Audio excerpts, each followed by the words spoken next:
Então, aqui agora falando sério sobre pessoas que não querem ser CLT, sobre a ideia de que o Bolsa Família é um programa que dá prejuízo para o Estado, e a ideia de que não vale a pena investir em direitos e que a legislação trabalhista atrapalha o empregador.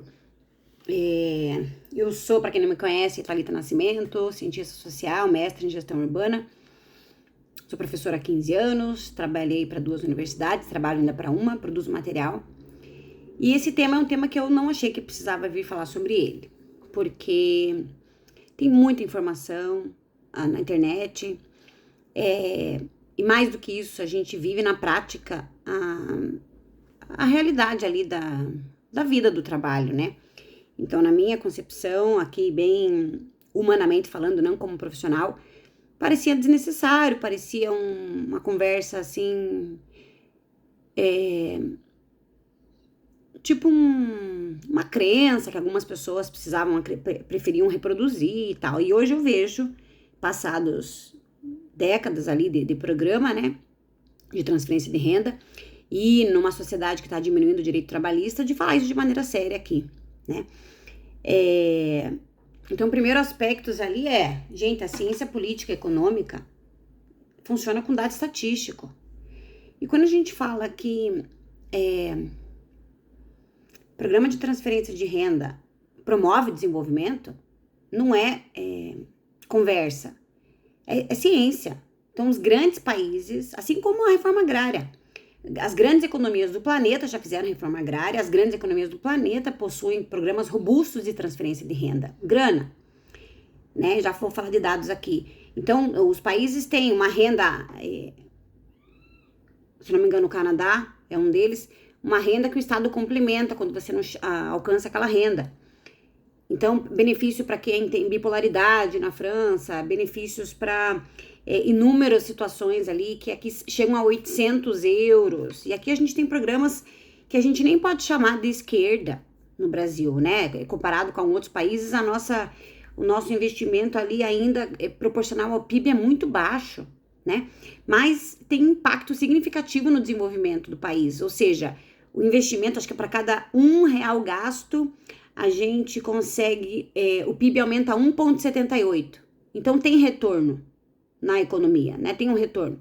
E as pessoas, assim que elas podem sair do programa, elas saem. Então, assim, humanamente falando, parece bem óbvio pensar que se eu, Thalita, ganho 600 por mês com Bolsa Família e eu tenho oportunidade de ter um emprego de carteira assinada, eu vou. E se eu tenho oportunidade de ganhar o dobro, eu vou. Se eu tenho oportunidade de ganhar 5 vezes mais, eu vou, né?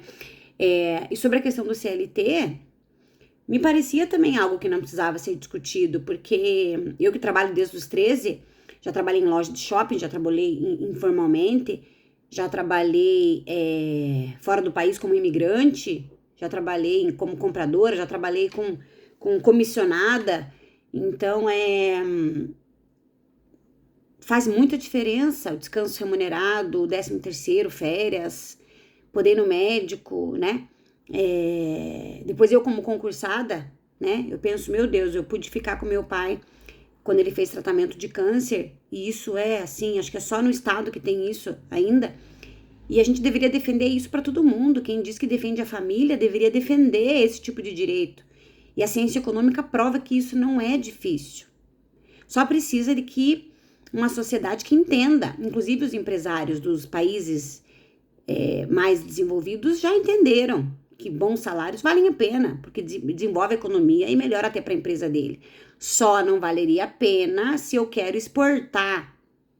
Simplesmente, eu não preciso do trabalhador para comprar meu produto dentro do país. Esse é um problema. Então, vamos lá para algumas informações que eu trouxe aqui, para falar sério. Tá.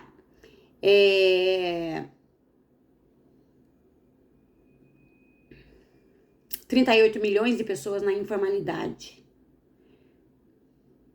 1 a cada 3 trabalhadores não tem direitos básicos, né? O Sul tem um desemprego mais baixo, tem vaga, mas as pessoas não querem essas vagas, não porque elas não querem, mas porque não paga nem aluguel aqui, Curitiba, por exemplo, um salário mínimo não paga, você vai ter que morar, dependendo das condições ali, né, uma família grande,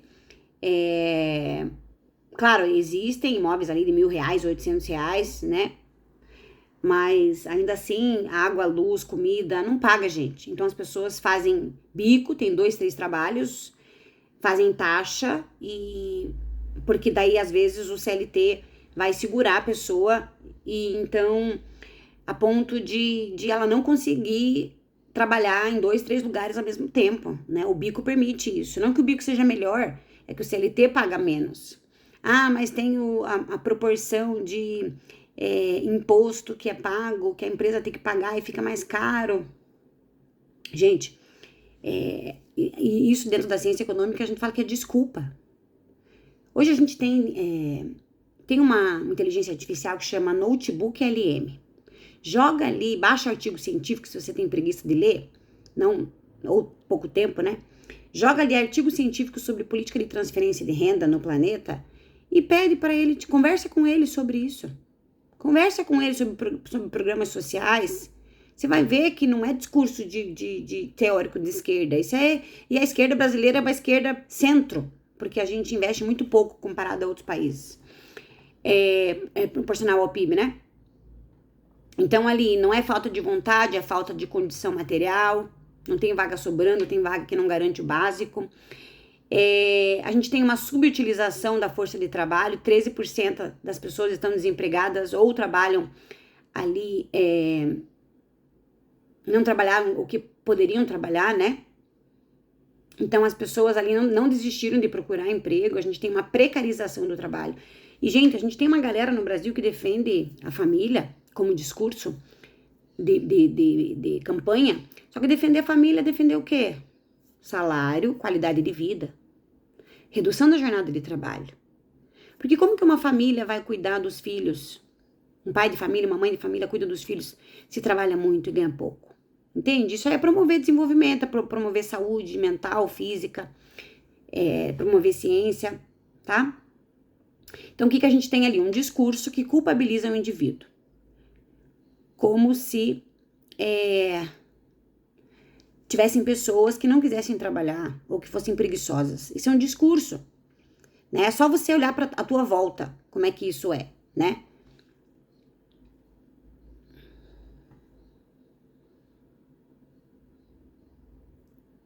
Então ali, né? A pessoa vê a notícia de que tem vaga sobrando no Sul, e esse tipo de notícia parece que tá sobrando, o trabalhador não quer trabalhar, e como se fosse uma opção, mas a gente vê que 40 milhões estão na informalidade e que não é que as pessoas não querem ser CLT, é que tá pagando pouco, não paga o preço, né? Então, o que a gente tem aqui de dados? 37% na informalidade, sem férias, sem FGTS, gente sem contribuir com a Previdência,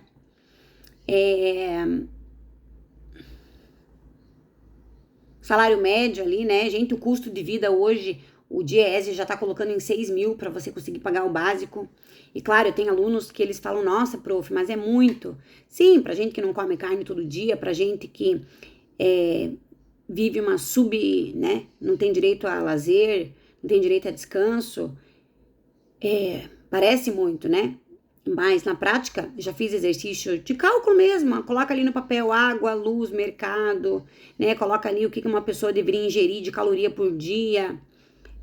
Isso considerando que aqui em Curitiba, por exemplo, tem programas como frutas mais baratos, né? Mantimentos mais baratos. E claro, pela Organização Mundial da Saúde aqui, a gente tem uma necessidade de investir ali também em saúde mental no trabalho, e o retorno, né? Que existe um discurso de que não é investimento, é gasto. Não, gente, investir no trabalhador é investir no desenvolvimento. Porque o trabalhador que ele consegue pagar as contas direito, ele tem a saúde mental, ele consegue garantir saúde física, consegue garantir lazer, ele consegue trabalhar melhor, né? Então a ciência mostra isso. Programas como Bolsa Família aumentam o consumo, reduzem a pobreza E, gente, quando a gente fala de países, né, que já entenderam isso, forte proteção trabalhista na Alemanha, na Suécia, na Noruega, né, e programas sociais em países que a gente fala que são mais liberais, né, economicamente, como o Japão e Estados Unidos, também tem grandes programas sociais de moradia, grandes programas de proteção à infância ali até 5 anos, né? E eu trouxe aqui alguns dados de alguns artigos científicos aqui. O programa Bolsa Família é uma transferência social com maior impacto do crescimento do país. Para cada R$1 gasto no programa, o PIB aumenta 1,78 e gera um aumento de 2,40% no consumo das famílias. Combate à pobreza, né? Sem a renda do Bolsa Família, a taxa de extrema pobreza seria de 36%, né? Por isso que a gente ganha o prêmio internacional. O fim do mito da preguiça, os estudos falam que o desincentivo ao trabalho é inexistente, é muito pequeno, não existe isso. A pessoa não quer trabalhar, fica encostada no Estado. E verificou-se que o aumento de R$600 levou a uma fuga da precariedade, permitindo que mulheres com filhos saíssem de ocupações informais para cuidar da família. Isso é defender a família, né? Então você pensa assim, ó, R$600 paga o quê? A pessoa não tá trabalhando para ganhar menos do que R$600. Então o Bolsa Família está protegendo alguém que fazia um trabalho por mês para ganhar menos do que isso. Então a pessoa prefere ficar em casa. E a gente tem que ser capaz de defender que seria melhor a pessoa ficar em casa cuidando da família do que ganhar isso. Ou se preparando para conseguir um emprego melhor, né? A ruptura do ciclo da pobreza. O programa não é um auxílio momentâneo, ele é uma ruptura, até porque daí a pessoa tem mais condições de sair daquilo, né? A CLT, o mito, né, de que é ruim, retenção de talentos,